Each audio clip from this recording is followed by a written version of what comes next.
નમસ્કાર મિત્રો, સીધું ને સટના એપિસોડમાં આપણે રાહુલ ગાંધીની દેહરાदूનમાં છાત્રો કી ગુંજ કાર્યક્રમ એના સંદર્ભમાં વાત કરીશું ને સાથે સાથે જંતર મંતર પર સોનમ વાંગચુકના ઉપવાસનું જે રાજકારણ ખેલાઈ રહ્યું છે એની પણ વાત કરીશું. તમને ખ્યાલ છે કે રાહુલ ગાંધીનો કાર્યક્રમ એ દેહરાदूનમાં છાત્રો કી ગુંજ એ યોજાઈ રહ્યો છે અને એ કાર્યક્રમ 17મી જુલાઈએ પરેડ ગ્રાઉન્ડ પર દેહરાदूનમાં યોજવા માટેની મંજૂરી પણ ઉત્તરાખંડની પુષ્કરસિંહ ધામી સરકારે કોંગ્રેસને આપી હતી. હવે એ મંજૂરી ને બદલે એમણે બીજી જગ્યાએ એટલે કે બન્નુ ફિલ્ડ એક વિકલ્પ આપ્યો છે. બન્નુ ફિલ્ડ પર તમે કાર્યક્રમ કરો એવું એમને જણાવવામાં આવી રહ્યું છે. કોંગ્રેસના નેતાઓ એમ કહી રહ્યા છે અને ખાસ કરીને કોંગ્રેસના ઉત્તરાખંડના જે પ્રેસિડેન્ટ છે એ ગણેશ ગોડિયાલ એ કહી રહ્યા છે કે ભાઈ અમારી પાસે લેખિતમાં છે, સરકારે મંજૂરી આપી છે અને અમારો કાર્યક્રમ અમને મંજૂરી જે મળેલી છે એ પણ પાછી 15, 16, 17 જુલાઈ માટે મંજૂરી મળેલી છે અને હવે અમે આ કાર્યક્રમ ન કરી શકીએ એટલા માટે ભારતીય જનતા પાર્ટીની સરકાર એ રાહુલ ગાંધીથી ડરીને જેનજી જે એકત્ર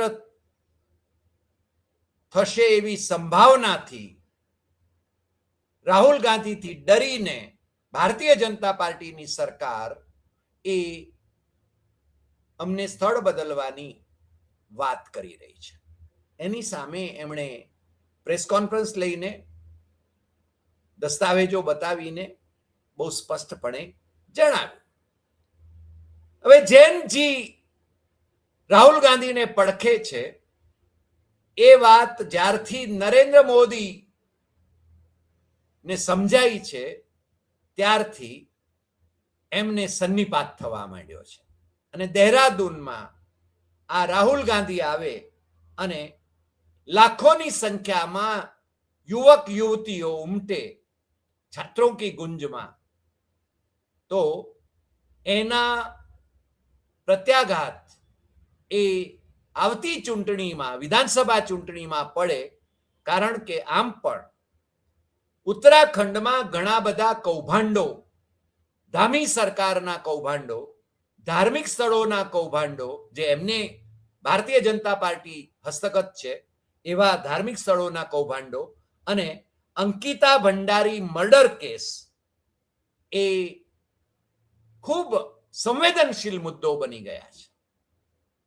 તમને ખ્યાલ છે કે રામ મંદિર અયોધ્યાનું એના ચડાવવાની ચોરીનું પ્રકરણ તો આખા દેશમાં અને દુનિયામાં ગાજ્યું છે.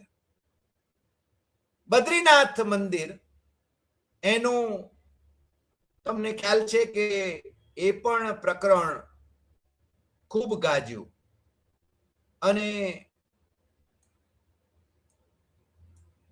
શંકરાચાર્ય, અધિકૃત શંકરાચાર્ય અવિમુક્તેશ્વરાનંદજી એમણે આ બાબત બહુ સ્પષ્ટપણે કહી હતી, પહેલાથી કહી હતી અને એની તપાસની પણ માગણી કરી હતી કે અહીંયા આ કૌભાંડ થયું છે અને એના સંદર્ભમાં કોંગ્રેસે એ મુદ્દો ઝીલી લીધો હતો અને કોંગ્રેસના ગણેશ ગોડિયાલ જે મેં કહ્યું એ અધ્યક્ષ એમણે પણ એના વિશે ગાજવીજ શરૂ કરી દીધી હતી.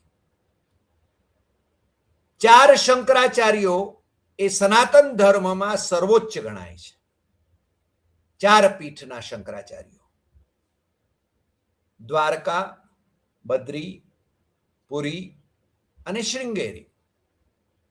તમને ખ્યાલ છે કે અધૂરા રામ મંદિરની પ્રાણ પ્રતિષ્ઠા થઈ શકે નહીં એવું નરેન્દ્ર મોદીને બહુ સ્પષ્ટપણે કહેવામાં આવ્યું હતું ચારેય શંકરાચાર્યો થકી, છતાં એમણે એ વાત કાને દીધી નહોતી અને એના દુષ્પરિણામ એમણે ભોગવ્યા કે એમની પાર્ટીને 400 કે પાર મળવાની હતી ને બંધારણ બદલી નાખવાનું હતું. એ 240માં સમેટાઈ ગયા, એમની પાર્ટી સમેટાઈ ગઈ અને 272ની બહુમતી પણ ન મળીને આજકાલ 23 જુલાઈથી જે ચોમાસું સત્ર શરૂ થઈ રહ્યું છે એમાં જે ખેલ એમણે કરવા છે, એમણે જે પરિસીમન બદલવા છે અને એને જે વાઘા પહેરાવ્યા છે, મહિલા આરક્ષણ બિલના વાઘા પહેરાવ્યા છે. મહિલા આરક્ષણ બિલ તો 2023માં પાસ થઈ ગયું હતું ને એનો અમલ એ વખતથી જ થઈ જવો જોઈતો હતો, પરંતુ મોદી સરકારે આ બધા જે ગતકડા ચાલુ કર્યા છે એટલે હવે લોકો છે ને જાગ્યા છે. રામ મંદિર ચોરી પ્રકરણ તો ખૂબ ગાજ્યું. બદ્રીનાથમાં સોનાના વરખવાળી દિવાલ અથવા તો ભીંત જે કહીએ એને વરખવા, એ બધા ત્યાં જે કૌભાંડો થયા એમાં બદ્રી કેદાર જે મંદિરમાંથી એનું બોર્ડ જે છે, બદ્રી કેદાર મંદિર બોર્ડ, એના હેમંત દ્વિવેદી જે ચેરમેન રહ્યા, ભારતીય જનતા પાર્ટીના નેતા છે, એમણે શંકરાચાર્યની વાતને પણ અવગણીને, કોંગ્રેસના લોકોને પણ અવગણીને એમણે કહ્યું હતું કે ચેલેન્જ કરી હતી કે મારી સાથે કોઈ જાહેરમાં વાદ વિવાદ માટે આવી જાય, હું આના વિશે ચર્ચા કરવા માટે તૈયાર છું, કોઈ તટસ્થ સ્થળે. કોંગ્રેસ આ તક ચૂકે કે? કોંગ્રેસના ઉત્તરાખંડના અધ્યક્ષ ગણેશ ગોડિયાલે તક ઝડપી લીધી ને ગઈકાલે એમણે એવી વાત કરી હતી, પહેલાથી જાહેર કર્યું હતું કે તટસ્થ સ્થળ કયું હોઈ શકે? ભારતીય જનતા પાર્ટીનું કાર્યાલય ન હોઈ શકે, કોંગ્રેસનું કાર્યાલય ન હોઈ શકે. પ્રેસ ક્લબ જે છે એ પ્રેસ ક્લબ એ તટસ્થ સ્થળ કહી શકાય અને એટલા માટે તટસ્થ સ્થળે ગઈકાલે 12 વાગે એમણે આમને ભારતીય જનતા પાર્ટીના નેતા હેમંત દ્વિવેદીને એમના માટે ખુરશી પણ રાખી હતી ને એ પણ પહોંચી ગયા હતા કે આપણે ડિબેટ કરીએ, પણ ભારતીય જનતા પાર્ટીના નેતાએ પારોઠના પગલા ભર્યા, કારણ કે ડિબેટ માટે તો ભાજપના નેતાઓ ક્યારેય તૈયાર હોતા નથી. તમને યાદ છે ને કે રાહુલ ગાંધીએ જેની જાત શું છે એ ખબર નથી એવું જ્યારે ભારતીય જનતા પાર્ટીના નેતાઓ કહેતા હતા, ત્યારે રાહુલ ગાંધીએ કહ્યું હતું કે સનાતન ધર્મ પર જાહેર ચર્ચા માટે નરેન્દ્ર મોદી મારી સામે આવી જાય ને હું જાહેર ચર્ચા માટે તૈયાર છું. શિવભક્ત રાહુલ ગાંધી, અમે ઘણી વખતે કહીએ છીએ કે એકલવીર છે. કોંગ્રેસમાં કેટલાક ગદ્દારો એની આજુબાજુ એવા સંકળાયેલા છે, જોકે હવે ધીરે ધીરે કોંગ્રેસની સાફસૂફી કરી રહ્યા છે. ગુજરાત કોંગ્રેસ અને એમ બીજા કેટલાક વયોવૃદ્ધ નેતાઓ જે બધા હોદ્દાઓ ભોગવી ચૂક્યા છે એ હજુ છે ને કોંગ્રેસની આખું રાહુલ ગાંધીની કોંગ્રેસની પરિકલ્પનાને પંક્ચર કરવાની કોશિશ આજે કરી રહ્યા છે, અગાઉ પણ કરી ચૂક્યા છે, ભારતીય જનતા પાર્ટીમાં જોડાઈ ચૂક્યા છે. પણ એ તો ઠીક છે, હવે રાહુલે તો આગળ વધવાનું છે એ રીતે. પણ આ જે કાર્યક્રમ થવાનો છે એ કાર્યક્રમ એવા સંજોગોમાં થઈ રહ્યો છે કે દેહરાદૂનમાં, કે જ્યારે પહેલાથી એના માટે રજીસ્ટ્રેશન કરવામાં આવ્યું, છાત્રો કી ગુંજ, અને એના માટે રજીસ્ટ્રેશન કરીને જે લોકોએ સ્વેચ્છાએ રજીસ્ટ્રેશન કરવું હોય એ રજીસ્ટ્રેશન કરીને એમાં આવે એવો એમનો ખ્યાલ હતો. અને તમને ખબર છે શું કેટલું રજીસ્ટ્રેશન થયું છે? જે અત્યાર સુધીનું એટલે કે 15મી સુધીનું અથવા 15મી 14મી સુધીનું રજીસ્ટ્રેશન, જેના આંકડા મારી પાસે છે. ગરિમા મહેતા દશોની જે કોંગ્રેસના પ્રવક્તા છે એમણે જાહેર કરેલા આંકડા છે. 2,54,142. હજુ 17મી બાકી છે, આજે 15મી છે, 2 દિવસ બાકી છે. રજીસ્ટ્રેશન 2 દિવસ ચાલી શકે એટલે આ આંકડો વધી શકે, પરંતુ 2.5 લાખ કરતા વધારે છાત્રો, યુવક યુવતીઓ એ રાહુલ ગાંધીની આ છાત્રો કી ગુંજ કાર્યક્રમમાં સંવાદ માટે એ રજીસ્ટર થયા છે, સ્વૈચ્છિક રીતે રજીસ્ટર થયા છે. એ આપણને સત્તાવાર રીતે જાણવા મળે છે. બીજું એ છે કે આ કાર્યક્રમના પોસ્ટરો ને એ બધું તો આપણે જોઈ શકીએ છીએ કે એમાં તમને ખ્યાલ છે કે અગાઉ પણ રાહુલ ગાંધીએ જે કાર્યક્રમ કર્યો હતો કોટામાં, એ કાર્યક્રમ માં એમણે સંવાદ સાધ્યો હતો ત્યાંના વિદ્યાર્થીઓની સાથે, યુવક યુવતીઓ સાથે. હજારોની સંખ્યામાં હતા, અહીંયા લાખોની સંખ્યામાં આવશે.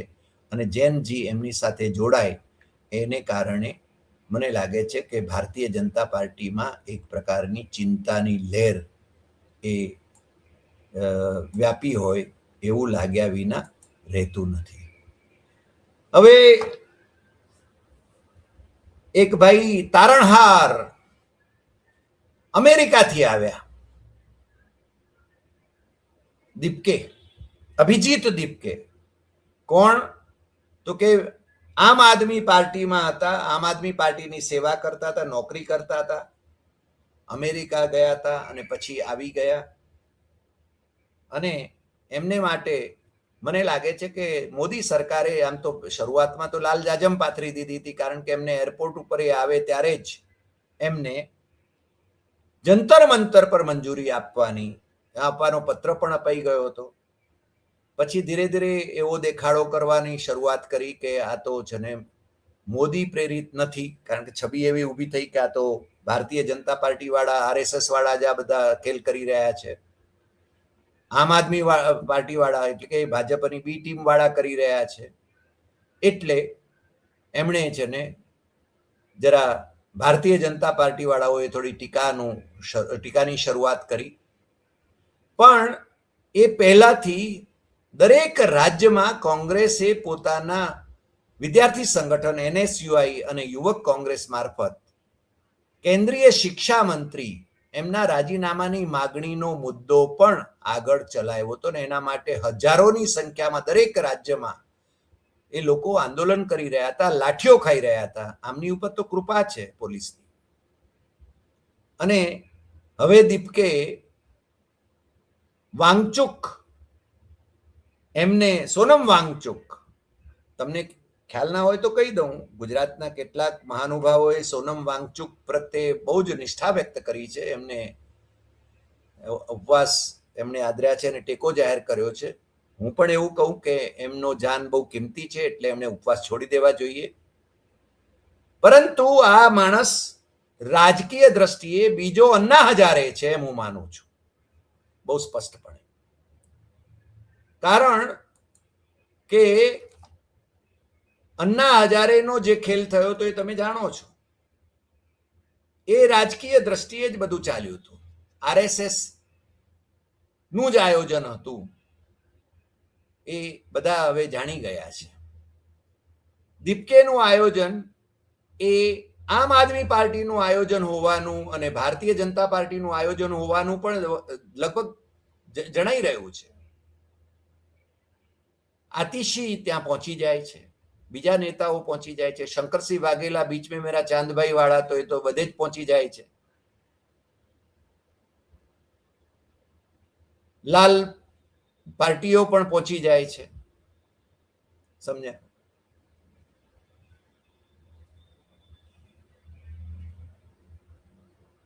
અને કેટલીક પાર્ટીઓ, ધારો કે ઉદ્ધવ ઠાકરે પ્રેસ કોન્ફરન્સ ભરીને સોનમ વાંગચુકને એમ કહે છે, ફોન કરીને પણ કહે છે કે ઉપવાસ છોડી દો. અમે પણ કહીએ છીએ કે ઉપવાસ એમને છોડી દેવા જોઈએ, એમનો જાન કિંમતી છે. પરંતુ આ સોનમ વાંગચુક છે કોણ? બહુ અભ્યાસી છે, સાયન્ટિસ્ટ છે, દેશને માટે જણસ છે, પરંતુ રાજકીય મહત્વાકાંક્ષા ધરાવનાર વ્યક્તિ છે.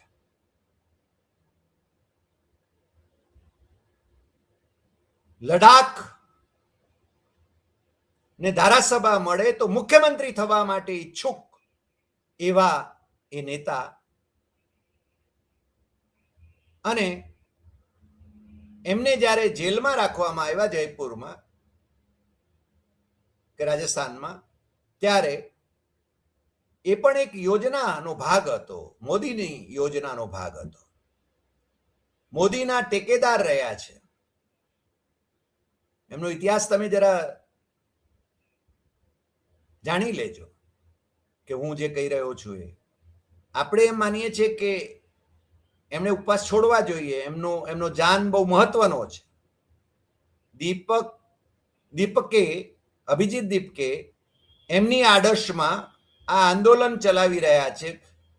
અભિજીત દીપકે જાહેર કર્યું છે કે મને તો ઉપવાસ કરવાની આદત નથી, એટલે હું છે ને ઉપવાસ નહીં કરું, પરંતુ એ મંચ ઉપર અને મીડિયામાં આ બે જ વ્યક્તિઓ જાજી દેખાય છે, અને બીજા નેતાઓ જે આવે છે, અને ઉપરથી સોનમ વાંગચુક ઇન્ટરવ્યુમાં એમ કહે છે કે રાહુલ ગાંધીએ અહીંયા આવવું જોઈએ. કેમ ભાઈ આવવું જોઈએ? શાના માટે આવવું જોઈએ? નહીં તો એમણે પરિણામો ભોગવવા પડશે. શાને માટે ભોગવવા પડશે? તમે જ માગણી કરી, એના કરતા ઘણા વખત પહેલાથી રાહુલ ગાંધીએ માગણી કરી છે શિક્ષણ મંત્રીના રાજીનામાની, નીટના પેપર લીક થવાની બાબતમાં, અથવા તો શિક્ષણ વ્યવસ્થા બદલવાની બાબતમાં. આપણે જોઈએ છીએ, પણ મીડિયામાં તમે ચમકો છો, ગોઠવણ મુજબ ચમકો છો. અને જે લોકો સોનમ વાંગચુકને ઓળખતા નથી, અથવા તો એમના સારા કામો જે છે એને ઓળખે છે, એ લોકો એમને ટેકો જાહેર કરે છે. બધા કહે છે કે રાહુલ ગાંધીએ આવવું જોઈએ એમને ત્યાં. કેમ ભાઈ? શાના માટે? મોદીએ આવવું જોઈએ એમ કેમ નથી કહેતા? રાહુલ ગાંધી કોણ છે? પ્રાઇમ મિનિસ્ટર ઓફ ઇન્ડિયા છે. નરેન્દ્ર મોદીના પોતાના શિક્ષણ મંત્રી પ્રધાનને એમનું રાજીનામું માંગવામાં આવી રહ્યું છે, તો એ રાજીનામું લેવાની જવાબદારી કોની? નરેન્દ્ર મોદીની.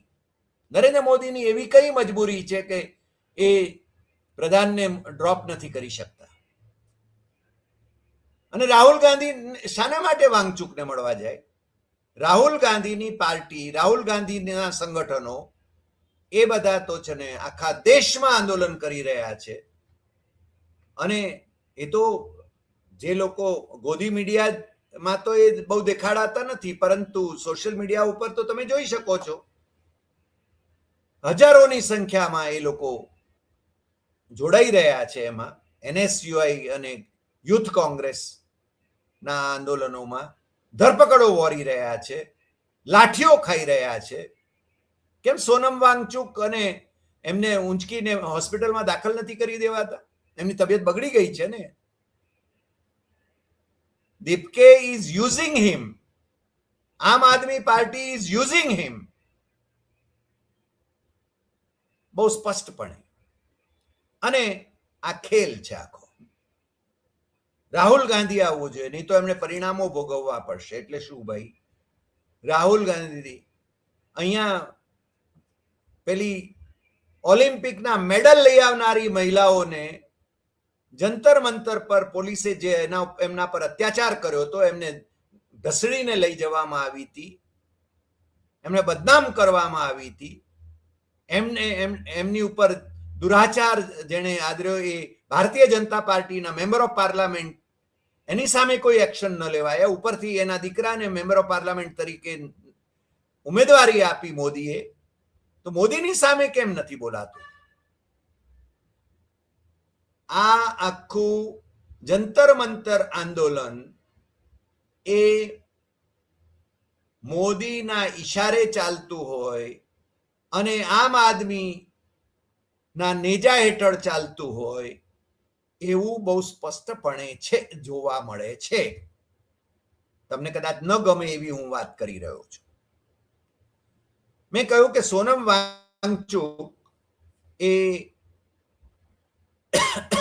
વાંગચુક એમનો જાન બહુ જ મોંઘો છે. એમણે ઉપવાસ છોડવા જોઈએ, એમનો જાન બચાવવો જોઈએ, એમને હોસ્પિટલમાં દાખલ કરી દેવા જોઈએ. કેમ પોલીસ ઊંચકી નથી જતી? બીજાઓ તો ઉપવાસ ઉપર બેસે ત્યારે પોલીસ ઊંચકી જાય છે. અરે અહીંયા સાદો પેલા રમેશ રાજપૂત બનાસ ડેરીના ભ્રષ્ટાચાર કહેવાતા ભ્રષ્ટાચારની સામે ઉપવાસ ઉપર બેઠો તો એને ઉપવાસ છોડાવી દીધા હતા. તો સોનમ વાંગચુક શાને માટે ઉપવાસ ન છોડે ભાઈ? અને આ દીપકે કોણ તારણહાર છે?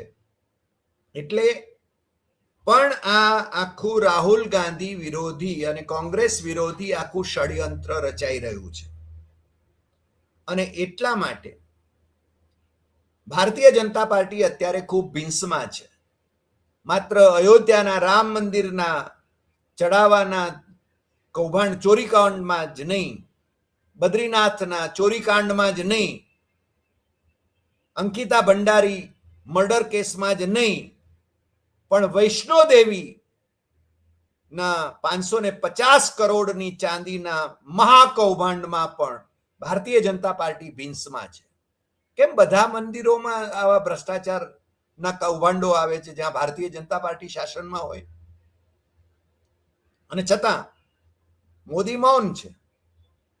એસઆઈટી રચી દેવામાં આવે એટલે છે ને, જે રાજ્ય સરકાર હોય અથવા કેન્દ્ર સરકાર હોય એના ઈશારે રિપોર્ટ તૈયાર થઈ જાય.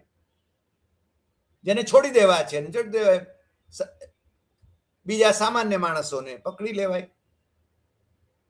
અને એટલા માટે સોનમ વાંગચુક ની આડશ લઈને જંતર મંતર પરનું જે આંદોલન થઈ રહ્યું છે એ આંદોલનમાં બહુ જાજા લોકો જોડાતા નથી. નેતાઓ જોડાય છે. નેતાઓ બધી પાર્ટીઓના નેતાઓ જાય છે. અને રાહુલ ગાંધીએ જવું જોઈએ એવું પાછા સોનમ વાંગચુક કે છે. સોનમ વાંગચુક તો મોદીના ટેકેદાર છે, અમિત શાહના પ્રશસ્તિકાર છે, મુખ્યમંત્રી થવાના આકાંક્ષી છે. એક બાજુ ઉમર અબ્દુલ્લા એની ખુરશી છીનવી લેવાના ષડયંત્રો ભારતીય જનતા પાર્ટી રચી રહ્યાની ચર્ચા છે. પાછા ભાજપ વાળાઓએ એમને, ઉમર અબ્દુલ્લાએ કહ્યું કે મને ભાજપ વાળાઓએ લવ લેટર મોકલાવ્યો છે, નોટિસ મોકલાવી છે કે તમે પુરવાર કરો કે અમે તમારા એમએલએ ને ખરીદી રહ્યા છીએ. એમએલએ ને ધાક ધમકી કે ખરીદવાના પ્રકરણમાં પુરાવા મૂકીને એ લોકો ખરીદે કે, અને તપાસ કોણ કરશે? તપાસના તંત્રો તો તમારી પાસે છે. એટલે આ ઉત્તરાખંડમાં રાહુલ ગાંધી જાય, અગાઉ પણ અલ્મોડા અને પૌડી એમાં 2 કાર્યક્રમો 4 જૂને રાહુલ ગાંધીના યોજાયા હતા. પરંતુ રાહુલ ગાંધીને એવું જણાવવામાં આવ્યું કે મોસમ બરાબર નથી, હવામાન બરાબર નથી, એટલે ત્યાં પહોંચી શકાય એમ નથી. આ પણ છે ને ખેલ હતો. ઉત્તરાખંડમાં રાહુલ ગાંધી જાય નહીં એને માટેની કોશિશ એ કેન્દ્ર સરકાર અને રાજ્ય સરકાર કરતી હોય એવું લાગ્યા વિના રહેતું નથી. અને છતાં મેં કહ્યું એમ કે એમણે જે વાત કરી છે એ વાત, જે રાહુલ ગાંધીએ ત્યાં એજન્ડા પણ જે આપ્યો છે એમાં એજ્યુકેશન મિનિસ્ટરનું રાજીનામું એનો બહુ સ્પષ્ટપણે ઉલ્લેખ છે. આખા દેશમાં એમણે આ અભિજીત દીપકે પધાર્યા, તારણહાર પધાર્યા એના પહેલાથી એનું આંદોલન ચાલુ કરેલું છે. અને મીડિયાની અંદર તો અભિજીત દીપકે નામના તારણહાર, છાત્રોના તારણહાર, નેતાઓના તારણહાર, એમને વધારણા કરવામાં આવે છે એમના. અને તમે જુઓ મીડિયાની અંદર માત્ર 2 જ વ્યક્તિઓ ઝળક્યા કરે છે, હું સતત જોઉં છું, સોનમ વાંગચુક અને દીપકે. સોનમ વાંગચુક અને દીપકે. કેમ ભાઈ, આ કઈ કોકરોચ પાર્ટી છે? અને બીજું મહત્વનો પ્રશ્ન તો એ છે કે ચીફ જસ્ટિસ ઓફ ઇન્ડિયાએ જ્યારે યુવાનોને, બેકારોને, ભણેલા ગણેલા યુવાનોને જ્યારે કોક્રોચીસ કહ્યા, તો ચીફ જસ્ટિસ ઓફ ઇન્ડિયાની સામે કેમ નથી બોલતા ભાઈ? હકીકતમાં જેણે કહ્યું છે એને તો એની વિશે તો બોલો. ત્યાં કેમ નથી બોલાતું? કારણ કે આ બધું યોજનાબદ્ધ રીતે ચાલી રહ્યું છે. મેં કહ્યું એમ કે ઓલિમ્પિકના મેડલ લઈ આવનાર જે મહિલાઓ આપણી, જેમને સલામ કરવી જોઈએ, મોદી એમની સાથે ફોટો સેશન કરે એમને ત્યાં બોલાવીને એક વખત, અને એ જ એમની જ્યારે ઇજ્જતનો સવાલ એ લોકોએ ઉઠાવ્યો, એમની ઇજ્જત લૂંટવાનો સવાલ જ્યારે ઉઠાવ્યો, અથવા તો એ ધરણા ઉપર બેઠી જંતર મંતર ઉપર, ત્યારે શું અત્યાચાર કર્યા છે મોદી શાહની પોલીસે એ તમને ખબર નથી કે? અને આમને માટે સાહેબી છે, એમને જંતર મંતર ઉપરથી દૂર કરાતા નથી. કેમ ભાઈ? તમે જો આંખે પાટા બાંધીને આ દ્રશ્ય ન જોવું એવું નક્કી કર્યું હોય તો તમારી મોજ, બાકી હકીકત તો આ છે. અને એટલે જ રાહુલ ગાંધીનું આ છાત્રો કી ગુંજ, હજુ તો કોટામાં એક જ એમણે કાર્યક્રમ કર્યો છે જેની અંદર હજારો વિદ્યાર્થીઓ જોડાયા હતા, સંવાદ થયો હતો.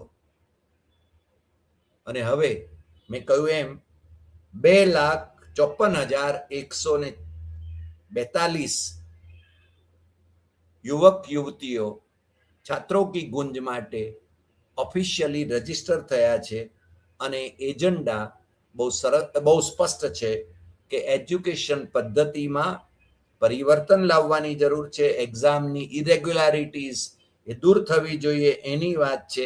શિક્ષણ મોંઘું થઈ રહ્યું છે એની વાત છે. બેકારી અને નોકરીઓની વાત એ કરે છે. અને સાથે સાથે જે મુદ્દો મેં હમણાં જ તમને બતાવ્યો એ કે આ રાહુલ ગાંધીના જે મુદ્દાઓ છે અને જેને માટે સંઘર્ષ કરી રહ્યા છે એમાં બહુ સ્પષ્ટપણે केंद्रीय शिक्षा मंत्री का इस्तीफा ये मुद्दों पण छे. परीक्षा व्यवस्था की पुनर्समीक्षा और मरम्मत अने वार्षिक परीक्षा और भर्ती कैलेंडर का संस्थागतकरण आ मुख्य मुद्दाओ छे. तो पछी राहुल गांधी ने सोनम वांगचुक पासे शुं काम जवुं जोईए? मने लागे छे तमे पण आ बाबत जरूर विचारजो अने तमने शुं लागे छे ए जरूर लखजो. तमे मानता हशो, अमाराथी जुदो मत धरावता हशो तो अमने જરાય वांधो नथी, परंतु भाषा विवेक जाळवीने तमे कमेंट करशो એટલી જ હું અપેક્ષા કરું છું. અને આજે આટલી વાત. ફરી મળીશું નવા એપિસોડમાં નવા વિષય સાથે. નમસ્કાર.